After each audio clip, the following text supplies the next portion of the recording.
과학고 출신인데 네. 수능 수학 4등급을 맞았다 이런 얘기가 있었어요. 네. 근데 보시는 분들이 아니 그러면 과학고 어떻게 갔지? 이런 생각을 하실 것 같은데 진짜였어요? 네, 진짜였고 사실 사교육으로 엄청 때려 박아서 많이 하다 보니까 그게 평범했던 저를 어떻게 보면 운 좋게 합격시켰다라고 할 수도 있을 것 같습니다. 이 방법을 만약에 초중등 때 알았다면 네, 어땠을 것 같아요? 너무너무 좋았을 것 같아요. 그래. 왜냐하면 고등학교 2학년 때까지 주체적으로 공부를 아예 못했어요. 학원에서 배우는 거 그냥 그거 시험 보고 맨날 학원 갔다가 숙제하고 이랬던 네네. 경우들이 너무 많았으니까 과학고에서 동기들끼리 유명한 말이 있습니다.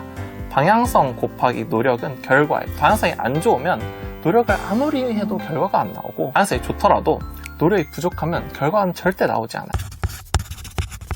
안녕하세요. 교집합 스튜디오 주산쌤입니다. 과학고까지 간 아이였습니다. 초중등 때 수학은 늘 상위권이었죠. 그런데 수능 수학 4등급. 모든 게 무너졌습니다. 그런데 그 와중에 일어날 수 있게 도와준 건 엄마의 이 행동 때문이었다고 하는데요. 오늘은 무너진 아이가 어떻게 일어나서 의대생이 될 수 있었는지 그 안에 담긴 감정의 변화와 전략들에 대한 이야기를 들어보겠습니다. 이 이야기를 해주실 분을 모셨는데요. 너를 수학 1등급으로 만들어 주마의 저자이신 김태영 작가님 오셨습니다. 안녕하세요. 네, 안녕하세요. 너를 수학 1등급으로 만들어주마 작가 김태영이라고 하고요. 과대학 22학번으로 의대에 지금 재학 중에 있고 유튜브에서도 수학은 의대영이라는 이름으로 활동하고 있는 작가이자 유튜버이자 멘토인 학생입니다. 제가 앞에 소개를 해드리긴 했는데 네. 과학고 출신인데 네. 수능 수학 4등급을 맞았다 이런 얘기가 있었어요. 네. 근데 보시는 분들이 아니 그러면 과학고 어떻게 갔지? 이런 생각을 하실 것 같은데 진짜였어요? 네, 진짜였고 과학고에서도 수학이 4등급, 5등급 항상 수학을 못했습니다. 진짜요? 네, 과학을 잘했고 과학을 좋아했던 학생이어서 과학고를 간 거였는데 과학고에 오는 친구들은 이제 두 가지 친구들이 있는데 엄청 수학, 과학 둘 다 잘해서 오는 친구들도 있고 저처럼 사실 평범하지만 중학교 때 학원도 열심히 다니고 뭐 공부도 열심히 해서 성실함으로 온 친구가 저였습니다. 수학은 항상 저한테 약점이어서 이제 항상 4등급, 5등급을 계속 맞았습니다. 근데 그게 내신은 그렇게 맞을 수 있을 것 같긴 한데 네. 수능까지 그랬다는 게 조금 그쵸. 의외라고 생각하실 것 같거든요. 맞아요. 저도 과학고에서 4등급, 5등급이면 어차피 수학, 과학 잘하는 친구들이 모여있고 네. 그 중에서 4등급, 5등급이면 뭐 위안은 스스로 할 수 그쵸. 있었는데 수능이 4등급이어버리니까 되게 부끄럽더라고요. 성적표를 이렇게 창을 열면 딱 창이 뜨는데 수학이 가장 먼저 눈에 들어오더라고요. 4등급을 보자마자 창을 껐고 부모님한테는 아무 말 하지 말라 달라고 아무 질문도 하지 말아 달라고 못 봤다라고 하고 정시 원서도 안 쓰고 2주일 동안 계속 이제 집에서 좀 누워 있었습니다. 그럴 때 부모님의 심정이 어떠셨을지 좀 짐작은 되긴 하는데 네. 그때 어떻게 반응을 해주셨나요? 부모님이 되게 감사했던 게 제가 질문을 하지 말아달라고 했고 원서도 안 쓴다고 다 말씀드렸었어요. 네. 부모님은 그냥 2주 또는 3주 동안 그래 너가 잘 고민해봐라 라고 하고 제가 알아서 생각을 하게끔 그냥 가만히 계셔주셨거든요. 그리고 혼자서 생각하는 시간이 많아지다 보니까 침대에 누워서도 왜 수학을 못 봤을까? 다른 과목도 아니고 그래도 명세히 과학고생이고 그렇죠. 남들 수학할 때도 나도 다 했고 그렇죠. 학원도 많이 다녔고 그랬는데 못한 게 너무 아쉬워서 계속 생각을 해봤어요. 여러 가지 요인이 있겠죠. 그렇죠. 남들만큼 열심히 안 했을 수도 있고 남들이 다 듣는 강의를 안 들었을 수도 있고 숙제를 안 했을 수도 있고 뭐 이런 요인들을 하나하나 다 써봤는데 하나하나 요인들을 다 써보고 조금씩 지워나가다 보니까 마지막에 남는 게 딱 하나밖에 없더라고요. 내신에 이제 공부 방법이 너무 치우쳐져 있다 보니까 수능은 내신과 다르게 1년 동안 공부했던 걸 모두 다 알고 그렇죠. 있어야 되는 거다 보니 그 공부 방법이 틀렸구나라는 걸 이제 결론으로 내게 됐어요. 그렇게 결론을 내고 그럼 이걸 틀렸으니까 어떻게 하면 보완할 수 있을까라는 생각으로 수능을 잘 봤던 사람들의 얘기를 다 찾았습니다. 책도 그렇고 유튜브에도 많았었는데 네네네. 유튜브에서도 수능 잘하는 사람들의 얘기를 다 들어보고 아 그럼 이렇게 공부를 했어야 됐구나. 진짜 잘하는 사람들은 이렇게 하니까 성적이 나왔구나 라는 이제 결론을 내서 저도 이제 저만의 공부 방법을 장점들을 다 모아서 인력복습법이랑 공부 방법을 만들고 그걸 1년 동안 정말 힘들게 공부를 했고 다른 분들은 그러지 않았으면 좋겠어서 이제 책을 이렇게까지 쓰게 됐습니다. 과학고를 아무나 가는 게 아니잖아요, 사실은. 네네. 그래서 준비를 초등학교, 중학교, 늦어도 중학교 때부터는 했을 텐데 좀 아까 전에 계속 말씀하셨다시피 자부할 정도로 열심히 했다라고 얘기했는데 지금 돌이켜보면 그 오랜 시간 동안에 잘못했던 거? 뭐 이런 게 있었을 것 같아요. 네. 그게 뭐였다고 생각을 하는지 그게 좀 궁금하거든요. 제일 잘못했던 거는 주체적으로 공부를 안 했던 게 제일 큰 것 같아요. 왜냐하면 사실 초등학교, 중학교 때는 모든 부모님들이 그렇듯 학원을 보내시고 학원에서 숙제 잘 해오고 시험 보고 하잖아요. 그렇죠. 그러면 학원에서 수업 듣고 시험 보고 수업 듣고 시험 보고 하다 보니까 제가 공부하는 힘보다는 그냥 학원에서 하라는 거 하고 학교에서 하라는 거 하고 이거 하면 그래도 최상위권은 아니더라도 네네. 어느 정도는 하니까 그게 나와서 계속 유지를 했는데 그게 고등학교 때에는 통하지 않거든요. 그렇죠. 고등학교 때는 결국 자기 자신이 공부를 해야 되고 내가 계획을 세워서 이 과목들을 어떻게 분배를 할 건지 시간도 다 따지고 내가 못하는 게 있으면 어떻게 약점을 채울 건지 그런 것들을 다 해야 되는데 그 힘이 없었던 게 너무 사실 지금까지도 아까웠다고 생각을 합니다.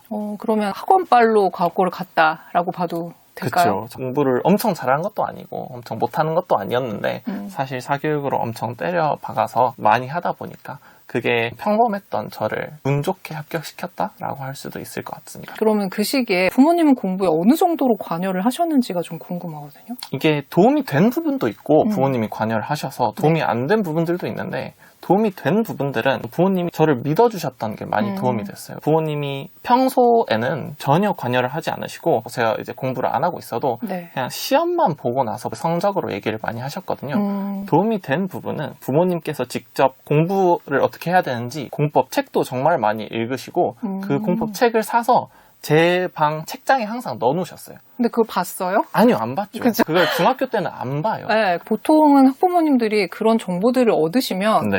와서 아이한테 어떻게든 시켜보려고 맞아요, 막 그러시잖아요. 맞아요. 네. 근데 그냥 알고만 계시고 맞아요. 강연은 전혀 안 하신. 강연은 절대 안 하고 너무 좋았던 게 항상 제가 주체가 됐어요. 이상하다, 성적이 안 나온다, 열심히 했는데 그때 이제 부모님이 이런 공부법 책에 이런 내용이 있더라.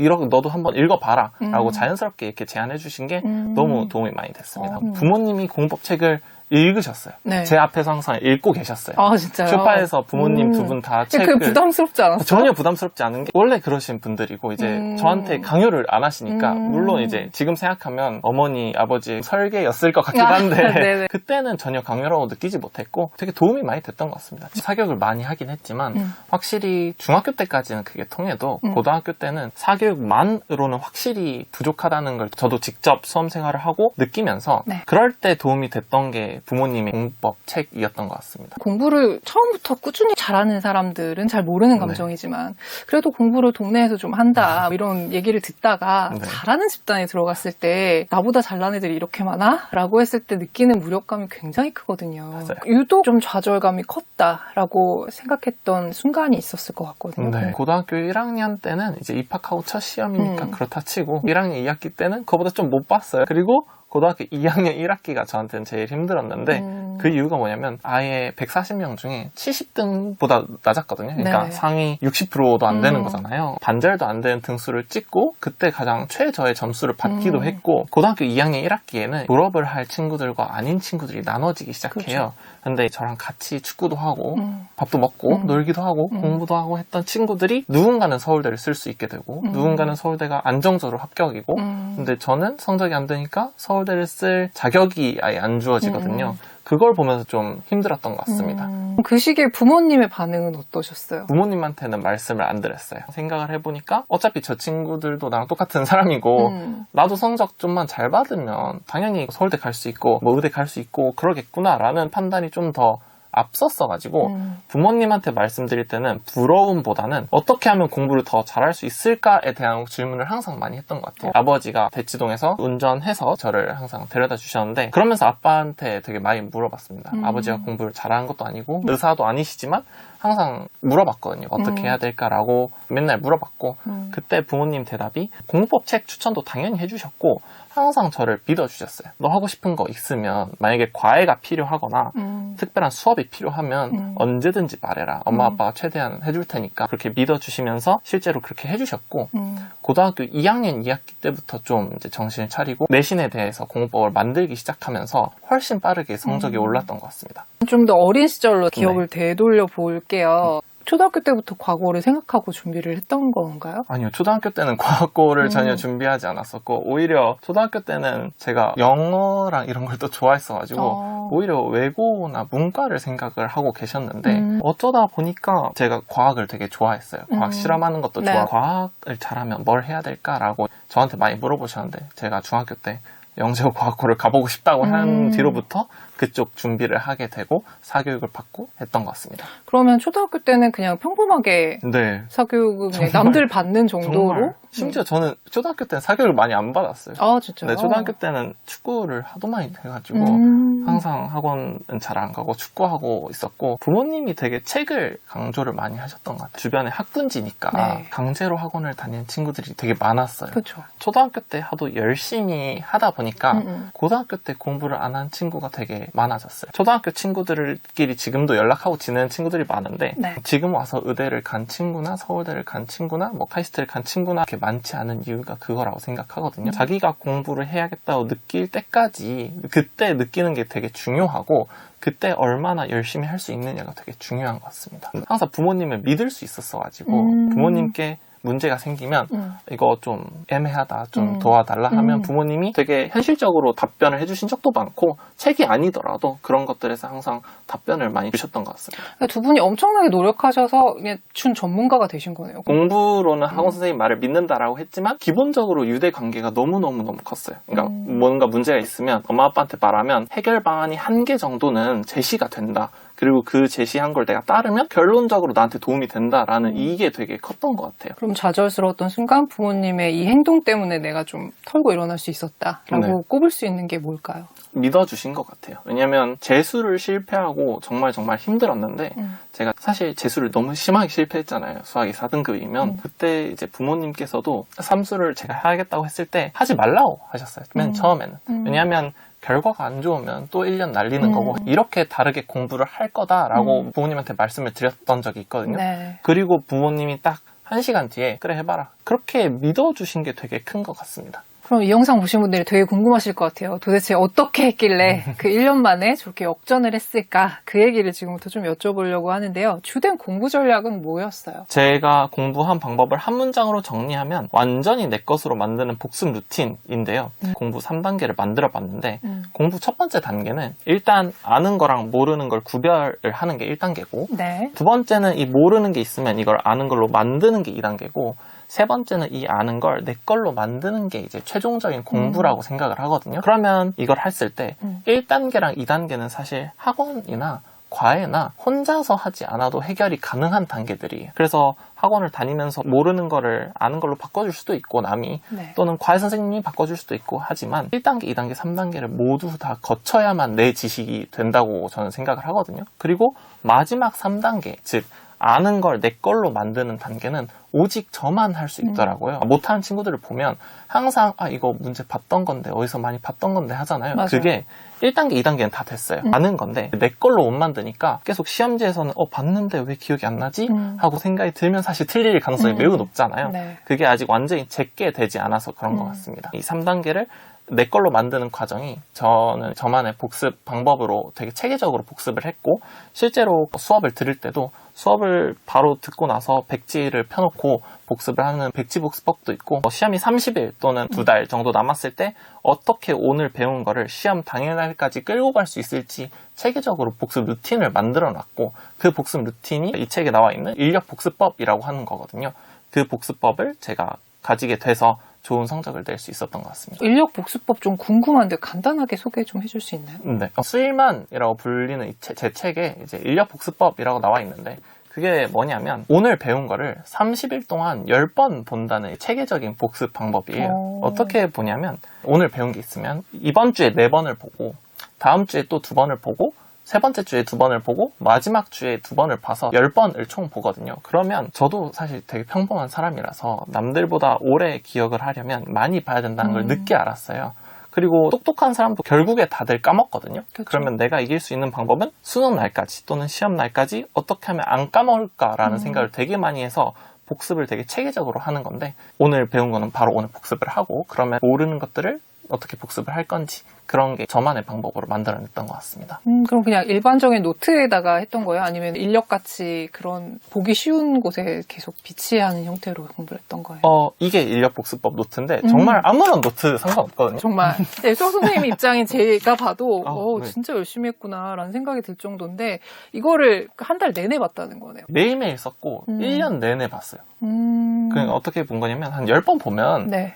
외워요. 그렇죠. 웬만하면 외워요. 그렇죠. 정말 그렇죠. 모두가 외우거든요. 보통은 부모님들이 생각하셨을 때 수학을 잘 모르시는 분들은 네네. 수학을 저렇게 계속 외우듯이 공부하는 게 맞아? 라고 생각하시는 분들도 있잖아요. 네네. 근데 작가님이 여기다 정리한 건 어떤 거였어요? 이게 되게 중요한데 네. 그냥 무작정 외우는 건 아무런 의미가 없거든요. 그렇죠. 수학은 완벽히 논리 위에 있는 학문이기 때문에 A가 나오면 B를 해야 된다, B를 하면 C를 해야 된다라는 게 당연히 있고 네. 이게 모든 문제들 사이에서 있는데 이걸 논리라고 부르기도 하고 기준이라고 부르기도 하고 기출문제라고 부르기도 하고 저는 코드라고 부릅니다. 이게 솔루션 코드라고 하는데 왜냐하면 사실 푸는 방법들은 거의 다 정해져 있으니까 뭐 근해 공식을 사용한다, 그래프를 그린다, 삼수함수의 개형을 이용한다 라는 것들이 다 나와 있으니까 이 솔루션 코드를 어떻게 찾아서 시험장에서 내가 어떻게 써먹는다 라는 게 되게 중요한 것 같습니다.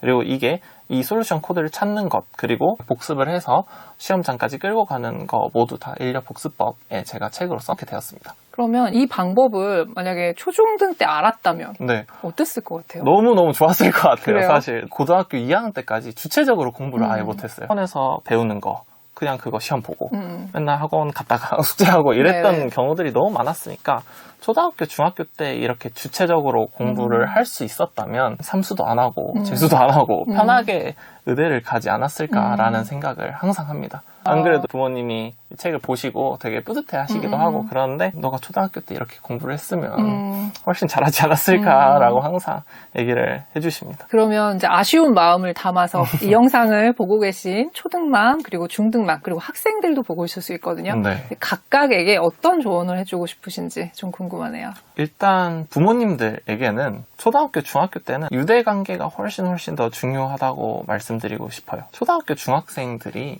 사실 공부도 그렇고 여러 가지 문제에 직면을 하잖아요. 그렇죠. 뭐 학교 생활일 수도 있고 친구 문제일 수도 있고 그런데 그 상황에서 부모님을 못 믿으면 부모님한테 아무 말도 못해요. 그러니까 도움이 필요한데도 불구하고 도움 필요하다고 할 수가 없어요.